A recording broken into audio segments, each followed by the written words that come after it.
For more than 80 years, Harvard researchers have asked one question: what makes a good life? The answer surprised many. It's not money, success, or fame, it's connection. Close, warm relationships are the single most important factor for a long, happy, and healthy life. Participants with the strongest relationships enjoyed better physical and mental health, delayed cognitive and physical decline, and even lived longer. And it's not the number of relationships that matters, it's the quality. High conflict relationships can actually harm health, while supportive, caring connections strengthen it. Yet today, more than half of Americans say they often feel lonely, unseen, or unheard. Millions of people are longing for someone to truly listen. These people are all around us. Many times, these people are us. That's why Someone to Tell To exists, to create spaces of compassion, to nurture real human connection, and to remind us all that life is richer, healthier, and brighter when it's shared.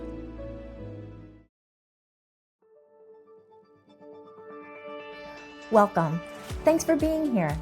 We know you are all set and ready to start playing the game, and it will be a fantastic experience. But before we do, we want to give you a brief overview of the why behind why we are gathering here right now. You are at an event being hosted on behalf of the organization Someone to Tell It To. Our organization exists to provide and promote human connection through the practice of listening. Human connection, that's why we are here. I'm Tom Caden. And I'm Angie Dickinson. And I'm Michael Gingrich. For more than 13 years, it has been an incredible privilege to be invited into people's lives as they have told us their stories, from heartbreak and pain to gratitude and joy. We know that we have created a safe place for others when they tell us, "I have never told this to anyone else before, but I am so grateful that I could share it with you. I feel so much lighter and better because I could." It's actually a sacred gift to listen, to lift someone else's burdens. As Fred Rogers often said, anything mentionable is manageable. By listening compassionately and non-judgmentally, we help people manage their disappointments, their problems, and their fears. We'd like you to hear now directly from 4 individuals connected with Someone to Tell It To. Someone who has experienced our listening work, a volunteer, compassionate listener, our very first donor, and someone who has embraced our listening training work and has invited us to present it every year to her organization. You know, being listened to is such a beautiful thing, and I was trying to think of, what can I say that just sounds beautiful? And the best thing I could think of actually was a painting. And that's what it's like for me to be listened to. That's what it feels like. It's like somebody, the listener, is providing a canvas for me to put my words and create the clearest picture of all the madness going on in my mind. They're providing this space that I can just throw whatever I want at it and create. And they're giving that to me in a way that's just filled with love, care, and there's so much value in that. Now, I had all this madness that was going on, and now when I'm done and I release it, I feel inspired and I feel almost accomplished in a way. You know, I can go on with my day. Even when I'm having a bad day, it restores my faith in humanity when someone is listening. And Someone to Tell It To has provided a space for me to be listened to on so many occasions, and I'm so grateful. And I'm always inspired when I'm done. And I want to thank you so much for providing that space for me.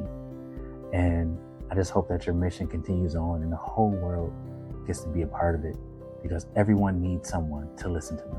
My name is Barbara, and I'm a volunteer compassionate listener with Someone to Tell It To. My background as a former military spouse and as an immigrant highlighted the importance of finding human connections wherever we were stationed.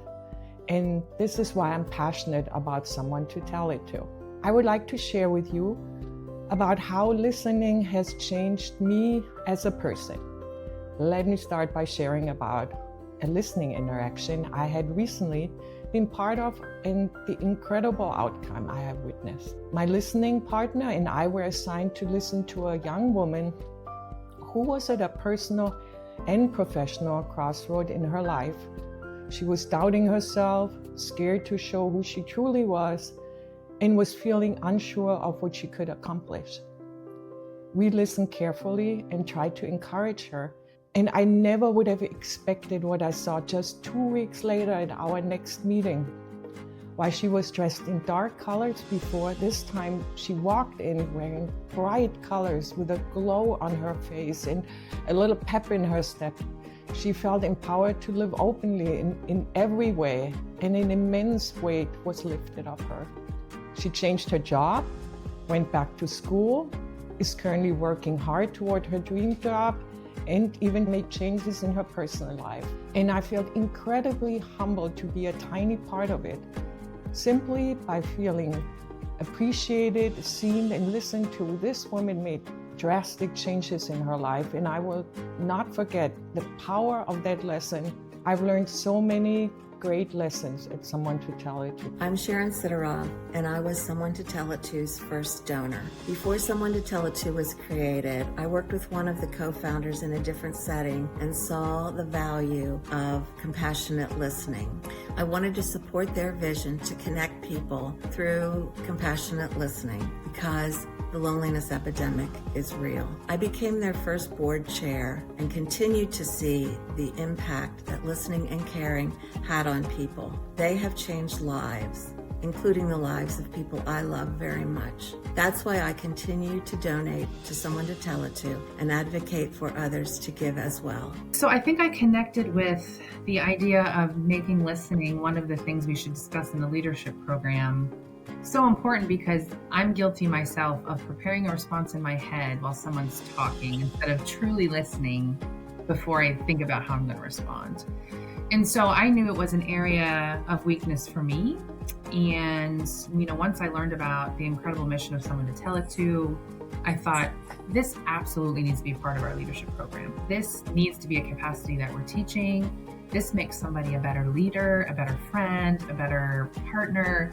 It absolutely applies to every aspect of our life. By gathering as you are today and playing Cozy Juicy Real with your family, your friends, and your neighbors, you are getting just a little glimpse of what it's like for us when we listen to people opening themselves up to share the deeper, more intimate thoughts, feelings, and experiences of their lives. We believe that when others can feel heard, there is greater connection with those who hear them. We believe that when we hear other stories, it becomes much easier to love them because we know them. We grow in understanding their feelings, opinions, and responses to life's many twists and turns. We sincerely hope that you will enjoy this time together, that you will laugh a lot, come to know someone better than before, maybe even shed a tear or two because of something moving someone shares, possibly see someone in a whole new and more positive light, and grow in some understanding of what Someone to Tell It To listeners do and experience on a much larger scale every day. At the end of the event, you will have an opportunity to respond in some sort of way to the experience you've had here together. Maybe you've realized that you would like to meet with a team of trained listeners to talk about your story. Maybe you're realizing that listening is something you would like to try as a volunteer. Perhaps you have a greater understanding and appreciation of the work that is being done by Someone to Tell It To, and you are ready to support the efforts financially so that listening services remain available for those reaching out long into the future. We sincerely hope that you will be able to see yourself within the organization. Your host is willing and able to provide additional details should you need them. And we look forward to welcoming you to the Someone to Tell It To family in whatever ways you can picture yourself here. The world is a daunting place right now, but despite the challenges, connection and compassion are still possible and needed more than ever. Despite the noise and the busyness, everyone still longs to be heard and to know they matter. Despite the uncertainty, there is hope and stability when we take the time to truly listen to one another. Someone to Tell It To has the goal of impacting the world by becoming one of the primary providers of human connection through free listening in the county, in the country, and the world. Will you consider right now supporting Someone to Tell To so we can continue creating spaces where people feel valued, understood, and cared for? Would you consider right now making a gift so that no one feels alone or unheard? Would you consider making a gift right now so no one has to wait another day to be heard?